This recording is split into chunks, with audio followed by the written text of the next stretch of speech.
Amém.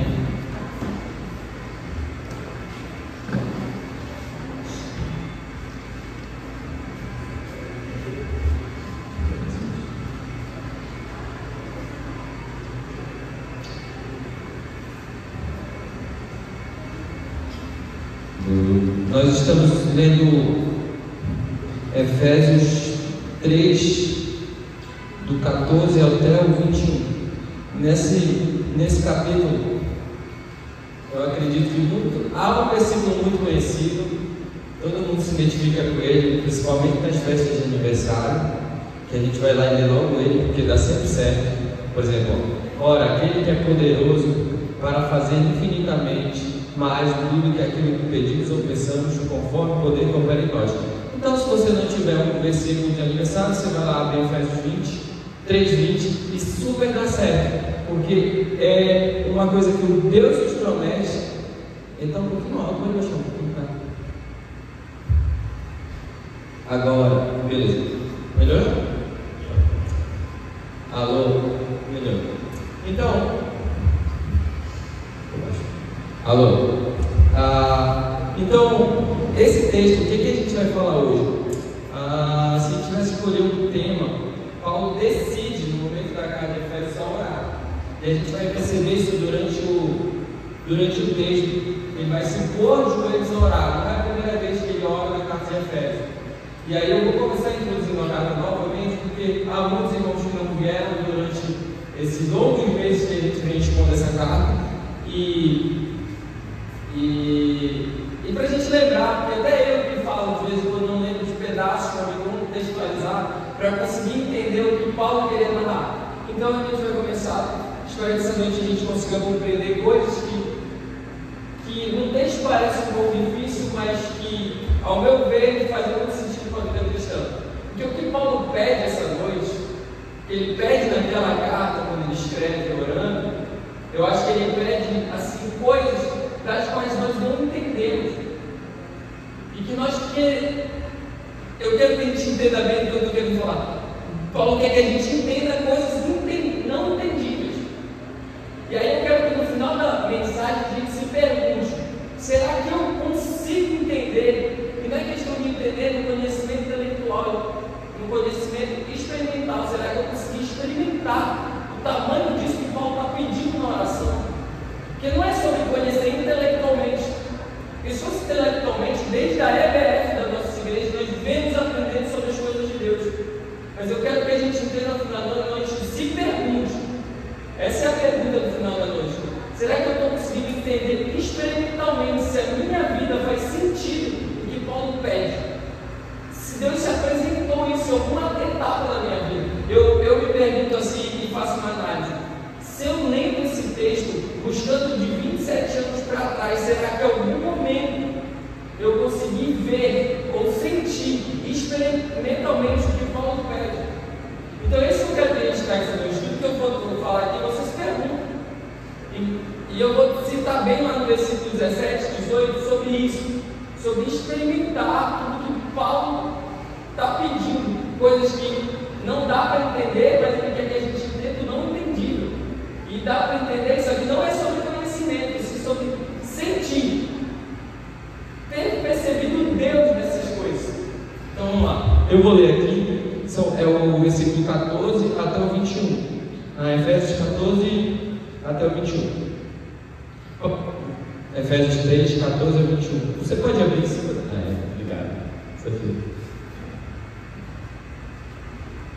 Efésios 3, 14 a 21, todo mundo está lá?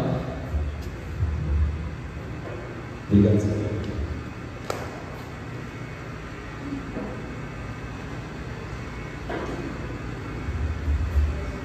Efésios 3, 14 ao 21. Todos estamos lá? Efésios 3, 14 ao 21. E agora eu vou começar a ler. Se você ainda não abriu, está Novo Testamento lá pelo meio. A gente vai chegar.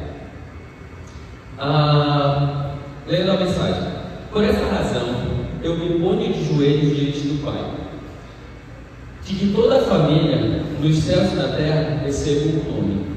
Peço a Deus que, segundo a riqueza da sua glória, conceda a vocês que estejam fortalecidos com poder, mediante seu Espírito, no íntimo de cada um. E assim, pela fé, que Cristo habite no coração de vocês, estando vocês enraizados, alicerçados no amor. Isto para que, com todos os santos, vocês possam compreender qual é a largura, o comprimento e a altura e a profundidade, e a conhecer o amor de Cristo, que excede todo o entendimento, para que vocês fiquem cheios de toda a plenitude.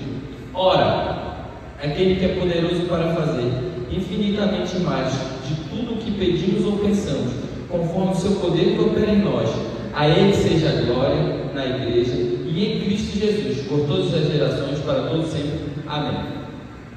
Amém. Vamos lá, igreja? Eu vou começar introduzindo a carta e a gente vai seguindo o texto. Primeiro, a gente está aqui, Paulo está preso, já faz 2 anos que ele está preso, e ao escrever essas cartas, ele escreve 4 cartas das prisões. Segue-se Efésios, Colossenses, Filemon e Filipenses, certo? Essas cartas foram escritas endereçadas a regiões. Por exemplo, a carta de Efésios foi escrita a Efésios e foi escrita à região circunvizinha de Efésios. Tanto é que há muitos manuscritos das cópias dessa carta que não está escrito Efésios, mas está em branco, que é justamente para as pessoas lerem em outros lugares. E por que Paulo está escrevendo essa carta? Há um motivo. E o motivo é que as pessoas souberam que ele tinha sido preso, e por ele ser preso, as pessoas teriam dúvidas. Óbvio que teriam dúvidas, porque o nosso pregador foi preso. Então, alguma coisa errada ele fez para acabar com esse descrédito no coração das pessoas, para que essas pessoas pudessem pensar na visão geral que Paulo conseguia ver, mesmo ele preso, ele conseguia ver uma coisa fora da prisão, que muitas vezes nós não entendemos. É isso que eu penso. E eu acho que Paulo para refletir muitos momentos desses, porque ele preso consegue olhar coisas fora da prisão. Então ele escreve a uma igreja liberta ele preso, e ele escreve para que essas pessoas se sintam confortáveis a entender que tudo há um plano de Deus. E aí a gente vai para o capítulo 1, onde Paulo começa a escrever sobre isso. Paulo começa a escrever assim: Deus Pai, soberano de todo o universo. Olha a frase: Deus Pai, soberano sobre todo o universo, pega uma mesa e começa a desenhar o seu plano. E Paulo está escrevendo isso aonde? Preso. Então você olha para mim, se Paulo escreve isso assim: eu estou preso, e escreve essa carta. Então, se Deus Pai, no seu plano, escrever, Paulo sabe que no seu plano Paulo estaria preso. E ele continua: mas Deus Pai planejou tudo isso, mas precisaria de um filho. E a gente continua no capítulo 1, um filho que executaria esse plano. Quem é esse filho? Jesus Cristo. Então Jesus Cristo veio como um homem, um Deus Pai, que entrega o Deus Filho em favor de seus irmãos. E continua no capítulo 1. Para que isso fosse solidificado, para que nós tivéssemos isso no nosso coração, quando Jesus morre, ele desce o seu Espírito. E o seu Espírito vive em nós como um selo de uma marca, de uma promessa que vive em nós. Então, hoje, todos nós vivemos com o selo do Espírito. O Espírito Santo vive em nós e através de nós. É o Espírito que está em nós, está em movimento entre nós. E esse Espírito nos marca. Então, Deus Pai, olha o que Paulo está escrevendo, tá? Ele preso, está falando sobre o plano salvífico de Deus. E eu fico, o povo lendo, ele está preso, mas está preocupado com nós e está confirmando a nossa fé em Cristo, mesmo preso, para que as pessoas tivessem uma fé, se fundamentassem em alguma coisa. E lá no versículo, lá pelo capítulo 1, ele para, e é isso que eu queria que ele disse essa noite. Capítulo. No capítulo 1, Paulo ora, ele vai fazer 2 orações nessa carta. A primeira é lá no capítulo 1, de 15 ao 23, ele ora. E ele ora, e eu acho bonito a gente ler o plano de versículo 18 e 19, que diz: peço que Deus ilumine os olhos do coração de vocês, para que saibam qual é a esperança da vocação de vocês, qual a riqueza da glória da sua herança nos santos, a qual é suprema grandeza do seu poder sobre nós, o que cremos segundo a eficácia do poder e a sua força. Significa, meu Deus, Paulo está preso orando para que Deus abra os olhos deles, para que Deus abra os olhos desses irmãos. Então lá, com dúvidas no coração, com problemas na igreja, mas Paulo ora para que eles, com essa mente, abram os seus olhos para eles verem o poder e a eficácia do poder de Deus que está operando sobre eles. E é legal que no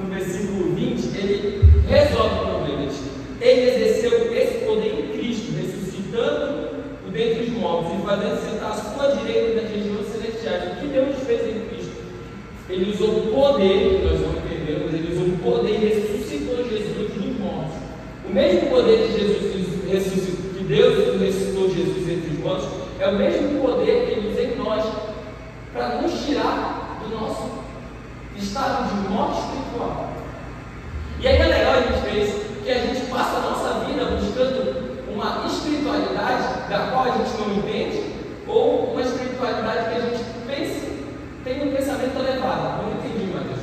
Nós vivemos a vida correndo atrás de mistérios do Senhor. A vida é feita para a gente correr atrás de mistérios de coisas que nós não entendemos. E Paulo está nos mostrando que Deus já operou o maior milagre em nós. O mesmo poder que Ele operou em Jesus para levantar dos mortos foi operado em nós, para nós crermos nele.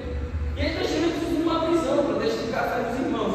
E aí, no capítulo 2, a gente vê muito bem Paulo escrevendo agora sobre o povo. Ele nos deu vida quando nós estávamos mortos em nossas transgressões, nos quais nós andávamos no outro tempo, segundo o curso do mundo, segundo o príncipe da potestade do ar, do espírito que agora atua no espírito da desobediência.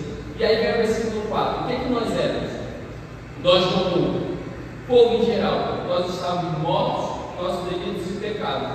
Mas o Evangelho se resume numa palavra: nós, seres humanos, perdidos em nossos pecados, transgressões, arrogância, falta de humildade, falta de fé, falta de confiança, o Senhor usa uma palavra e diz: mas Deus se meteu.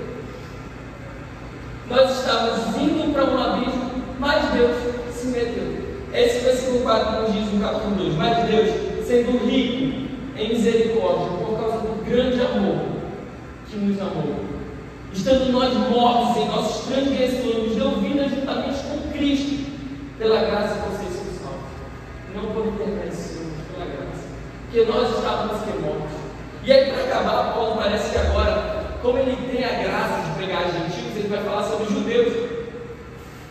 Então Paulo fala entre dois povos diferentes: povos que são judeus originários de Abraão e povos que não são originários de Abraão, que somos nós. E ele fala: Deus, pela sua misericórdia, uniu as famílias.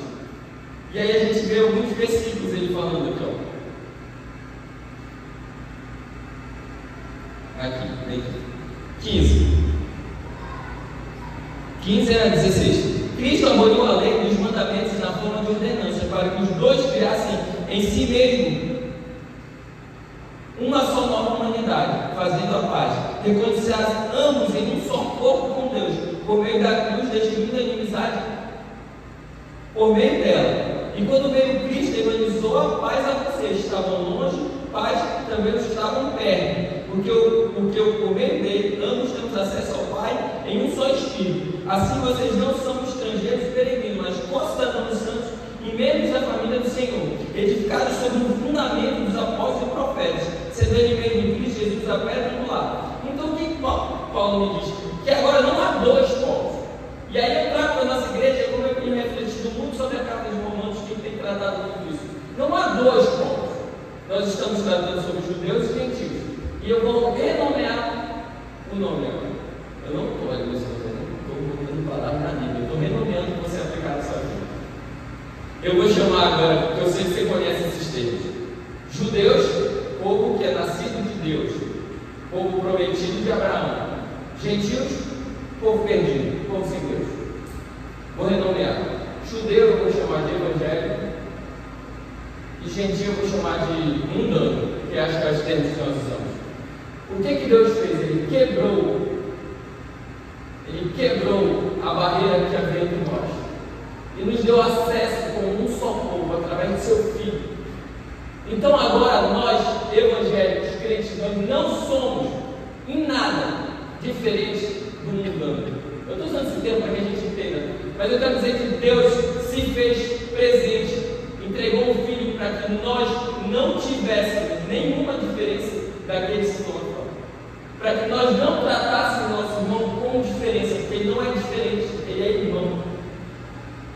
Porque de vez em quando a gente fica meio atrapalhado, achando que a gente vem domingo na igreja, ou terça, ou quarta, ou quinta, ou todos os dias da semana, a gente tem achado no nosso coração que de alguma maneira a gente é diferente nesse aspecto, em nada nós somos.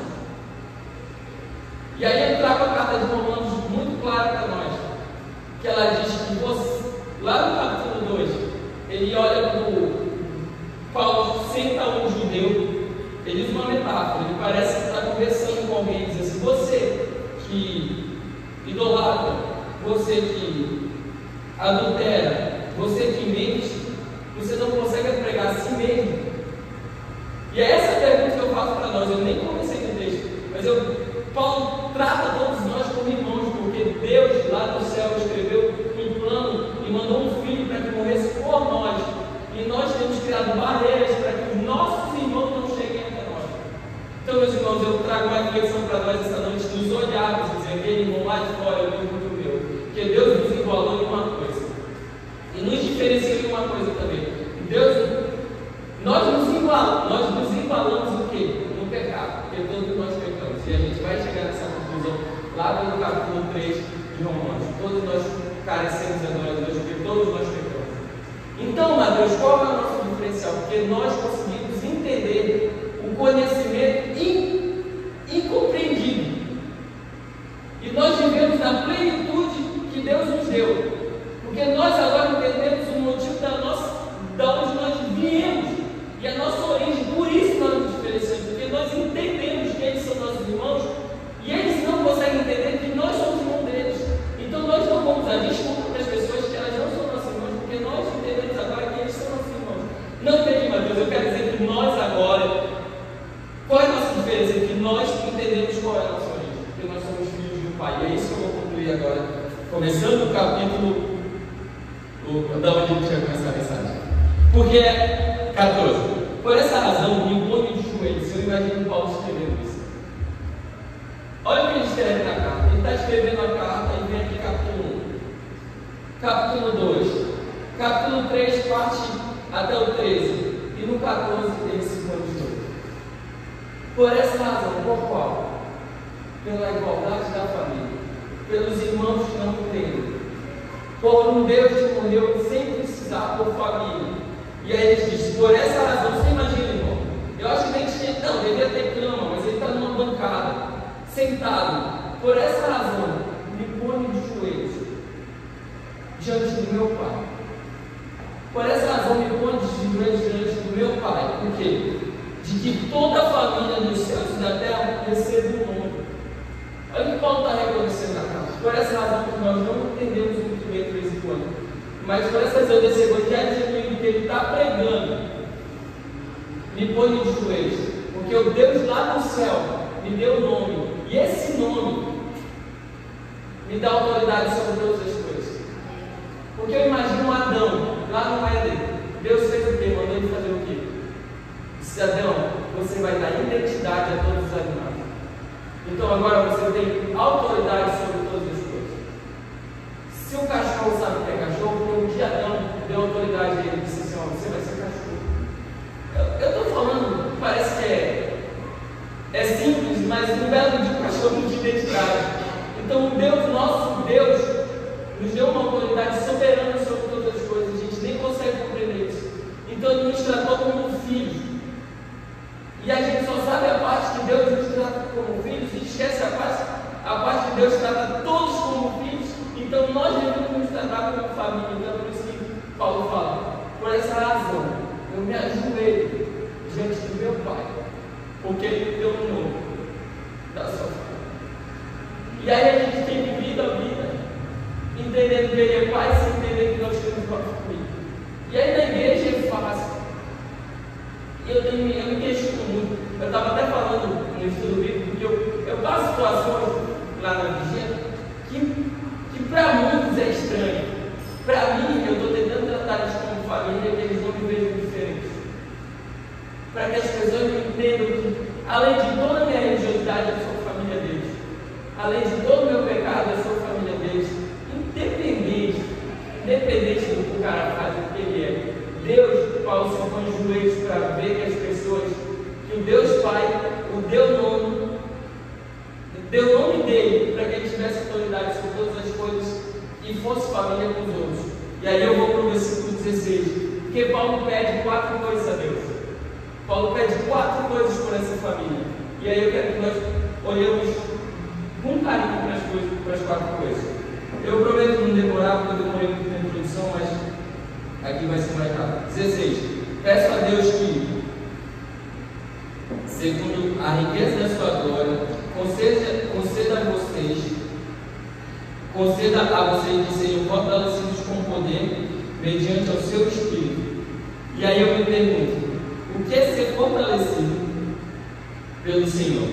O que Paulo pede para que nós sejamos fortalecidos? E eu acho que Paulo pede para que nós sejamos fortalecidos ao propósito dessa carta.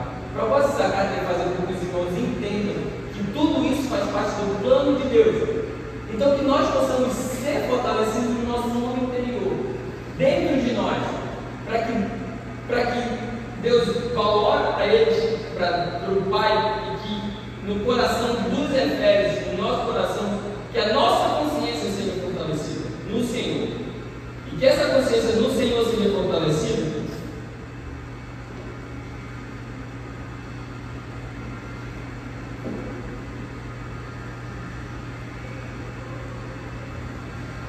e que a nossa consciência seja fortalecida nele, a gente percebe alguns traços disso na nossa vida. E eu quero dizer assim, eu acho que você já passou por esse sentimento. Esse sentimento é real, né?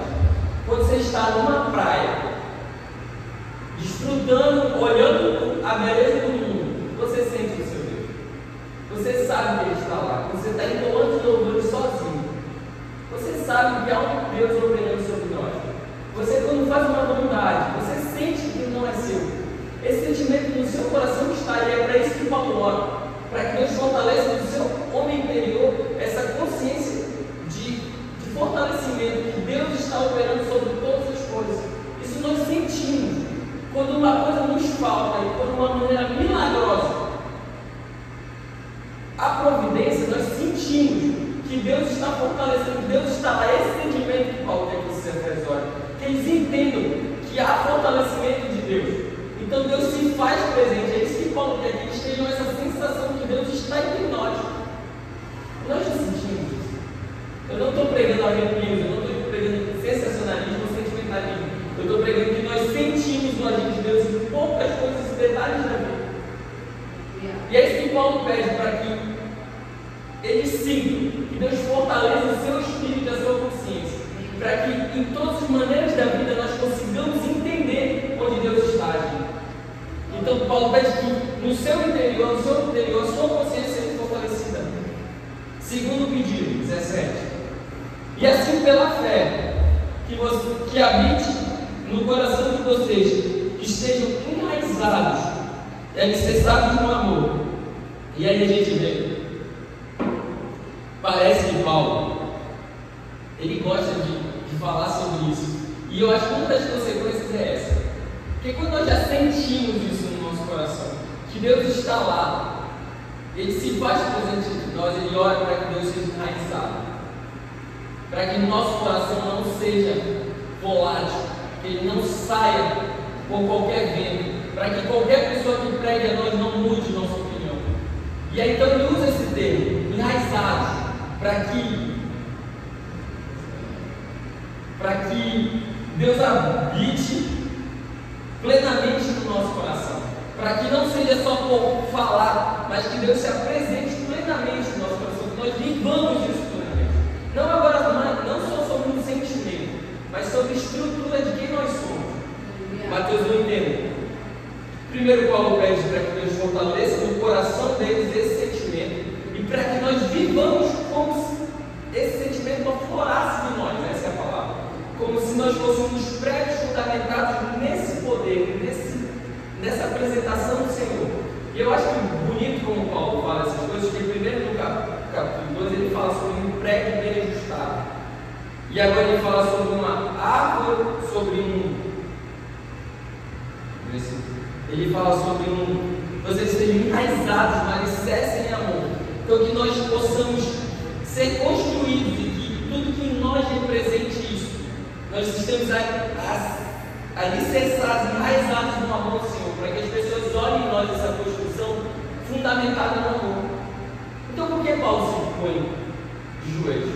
Para que Deus fortaleça o nosso coração, para que nós fortalecido em nosso coração, nós nos enraizemos para que a nossa construção seja vista em amor, para que a nossa base seja fundamentada em amor. Por que isso, Mateus? Porque Paulo está falando justamente sobre os irmãos que não conseguem ver a família de Deus.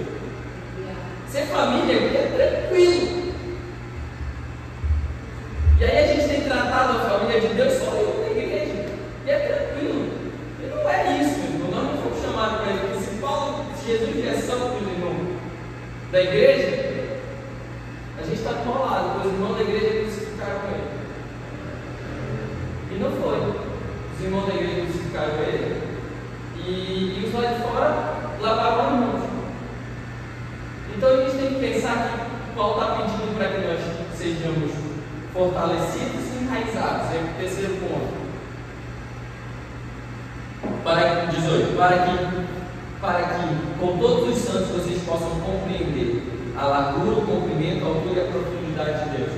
E aí eu acho que isso aqui não é sobre o amor, mas sim sobre o Evangelho. Mateus, por quê? Porque, terceiro pedido, compreender o mistério do Evangelho de Cristo. E aí eu ia ler um texto para vocês que vai estar lá no capítulo de Marcos 13 e 20, se não me engano. Não, 14 e 20. Eu vou ler, e eu quero que você olhe o que a gente precisa compreender. Não, 15. Isso aí, 15 e 20. Eu vou ler e ver se você consegue ver isso que nós precisamos compreender. Olha o que Paulo pede que a gente compreenda. E vê se você não faz sentido isso que a gente está lendo. Obrigado ao Simão Sirineu, que passava, vindo do campo, pai de Alexandre e Rufo. Quem é Simão Sirineu? Na nossa definição bíblica. Esse caso aparece uma vez na Bíblia. E nem em todos os evangelhos. Quem é Simão Sirineu? A definição dele é um pai de Alexandre e do Rufo. Quem é Simão Sirineu? Um irmão que não viu se era um homem sendo crucificado no maior das condenações. Na mais vergonhosa e mais vergonhosa condenação. Simão Sirineu é um cara de família. Ele é definido na Bíblia como o pai de Alexandre e Rufo. Quem é Simão Sirineu? O cara que está todo mundo como igual. E a sua definição diz quem ele é. Ele é um homem de família. E aí a gente continua. E aí eu quero que você veja o mistério que Paulo pede que a gente entenda: a largura, o comprimento, a altura e a profundidade. E levaram Jesus para Gólgota, que quer dizer lugar da caveira. Disseram-lhe: dá-lhe para beber um vinho misturado com vinho, mas Jesus não aceitou. Então crucificaram e repartiram-se roupas dele, tirando a sorte, para ver o que cada um levaria. Era 9 horas da manhã, quando crucificaram, quando pregaram na cruz. A inscrição com a acusação contra ele dizia: o rei dos judeus. Com ele crucificaram 2 ladrões, um à sua direita e outro à sua esquerda. 29. Os que iam passando ali blasfemavam, dizendo: você que destrói o santuário em 3 dias, o reedifica. Sabe a si mesmo, descendo da cruz. De igual modo, os principais sacerdotes, como escribas, zombando, diziam: salvou os outros, a si mesmo não pode salvar. Olha o mistério que Paulo está pedindo para que a gente consiga compreender. É o irmão preso numa cruz, com as pessoas zombando dele, sendo blasfemado, caluniado e sem crime algum. E é esse mistério que Paulo quer que a gente entenda: que Cristo, o Rei dos Judeus, desce agora da cruz para que vejamos e creiamos, duvidando dele, também os que ali foram crucificados insultavam. Estamos chegando até o 40. Chegando o meio-dia, já se faz 3 horas de insultos, perseguições, injuras e blasfêmias. E um cara pregado na cruz. Meu irmão, se você acha que meio-dia aqui em Belém é quente, lá é de região semiárida, de sol intenso, um lugar seco, no alto de um monte, não há árvores. Se você acha que é quente e sem sofrimento, mataria mais. E aquele homem estava sofrendo. Chegando meio-dia, houve trevas sobre toda a terra. A hora que fez frio, quando trevas sobre toda a terra, frio eu falo sombra, até as 3 horas da tarde.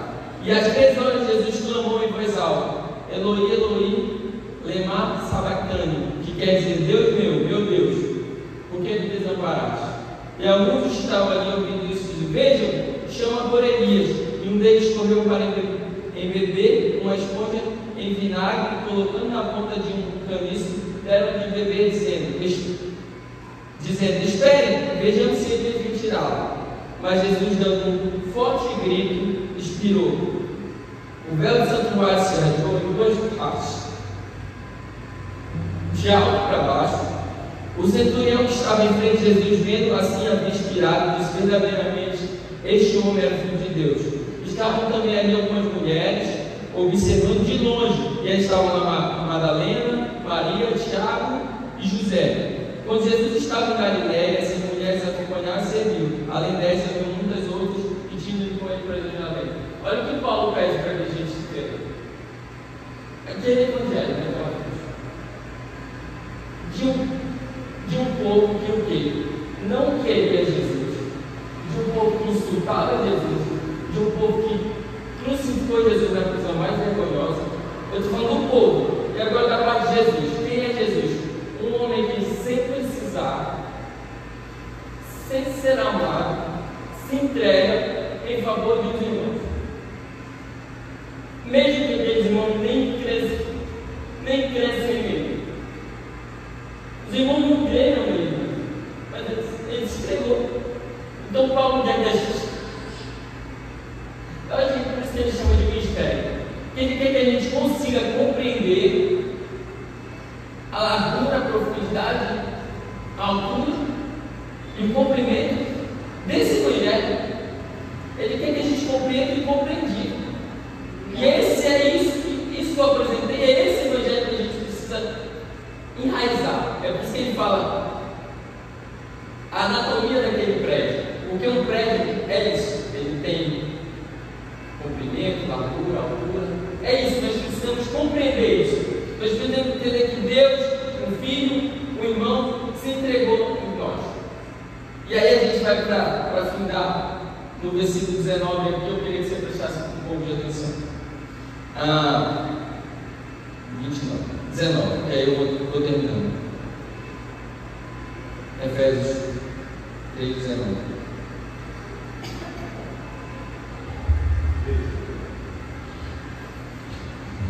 A conhecer Cristo e conhecer, e agora sim Paulo pede para que nós conheçamos o amor de Cristo, que excede todo o entendimento.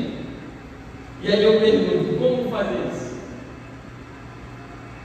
Porque ele quer que a gente conheça o amor de Jesus, que excede todo o nosso entendimento, que nós não conseguimos entender, o inconhecível. Acho que essa é a expressão melhor. E aí eu queria que, e é isso que eu abri dizendo, é isso que eu queria terminar dizendo. Paulo, quando nos pede isso, não é sobre quanto a gente consegue entender intelectualmente, é de quanto a gente consegue viver isso experimentalmente. E só dá para viver o amor de Cristo experimentalmente não partindo de nós, de mim. Mas o amor de Cristo foi entregue em favor de nós. Então, o que Paulo quer que nós conheçamos não o que ele fez por nós, no âmbito intelectual, mas ele quer que nós conhecemos o amor de Cristo no âmbito experimental, é o que ele fez em favor do mundo. Então, como nós vamos conhecer o amor de Cristo? Experimentando o amor de Cristo. E o amor de Cristo é o quê? Se entregando por nós. E aí eu faço uma pausa nessa noite e pergunto, vamos reviver nossa história. Em quantas vezes Cristo se fez presente? Quantas vezes nós sentimos realmente que aquilo que nós estávamos fazendo era em favor de Cristo? Porque nós aí provavelmente tivemos uma das maiores experiências com Deus. Porque a experiência com Deus nada mais é que ser irmão de um outro irmão, filho de Deus. Porque o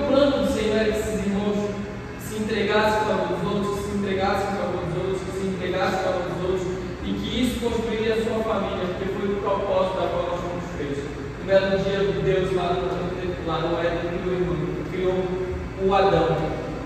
E o Adão foi feito para a Eva. E a Eva, junto com a Eva, viveram em comunhão. E aí vamos para o versículo 20, já acabando. Quarto pedido, quinto pedido, mas já estava, era simples. Para que vocês fiquem cheios de toda a plenitude de Deus. Esse é o quinto pedido. Porque a partir do momento que nós conseguimos entender o amor de Deus, não no conhecimento intelectual, mas no conhecimento experimental, a gente vive de toda a plenitude do Senhor. E a gente para de viver a vida como se nós fomos receber uma coisa dele e começamos a viver a vida como se nós tivéssemos um propósito para qual nós fomos feitos para ser. Que agora na plenitude não é mais o que a gente quer de Deus, é o que nós somos dele. Mudou. Muda o âmbito do nosso pensamento. Não agora o que Deus pode nos dar, mas é o que o Pai nos entregou em favor dos outros. Não vai, mas não está dando para entender. Então o que eu penso sobre isso? Viver a plenitude do Senhor é o que eu estava falando um pouquinho na reunião de casais. Viver a plenitude do Senhor é entender no contentamento de Deus as coisas que nós fazemos. O que é contentamento no Senhor? Contentar não é eu sou preguiçoso e por isso eu paro ali. Isso aí não é contentamento, isso é preguiça. E contentamento também não é aquilo que nós buscamos incansavelmente que nós não conseguimos. Isso aí não é contentamento, isso é cobiça. Contentamento é aquilo, tudo que nós entregamos em favor de um propósito e descansamos no Senhor. Foi o que o nosso Senhor fez. Ele entregou tudo que dava para fazer. De 30 a 33 anos, entregou sua vida ao ministério. Chegando na cruz, não entregou. Pai, em tua mão entrega o Espírito. Descansou. É isso que eu queria falar. Jesus viveu a plenitude de tudo que dava para viver. Ele veio fazer tudo com o propósito que ele foi feito para si. Jesus se entregou para isso. E a gente vive a vida como se Deus soberano vivesse para nos ajudar, ao invés de entender que o Deus Pai nos fez para que nós ajudássemos nossos irmãos. E aí muda a concepção. A gente começa a entender. E aí termina o versículo 20 e 21. Na verdade não 20, o 21 é salvação. Ora, aquele que é poderoso para fazer infinitamente mais de tudo aquilo que pedimos ou pensamos. Claro que ele é poderoso para fazer tudo infinitamente mais de tudo aquilo que pedimos ou pensamos. Conforme o seu poder que opera em nós. A ele seja a glória na igreja e em Cristo, por todas as gerações, para todos sempre. Amém. Vamos orar. Pai,